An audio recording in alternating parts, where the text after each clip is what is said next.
মাশাআল্লাহ, আলহামদুলিল্লাহ, বারাকাল্লাহ। আমার এই ধানের নাম বিনা ধান 25, পাকিস্তানি লং বাসমতির পরিবর্তে। দেখেন না, মাশাআল্লাহ, এত সুন্দর ফলন হয়েছে।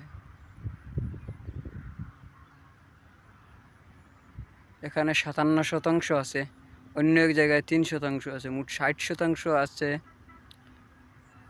পাকিস্তানি লং বাসমতির পরিবর্তে বাংলাদেশ পরমাণু কৃষি গবেষণা ইনস্টিটিউটের কর্তৃক উদ্ভাবিত বিনাদান 25।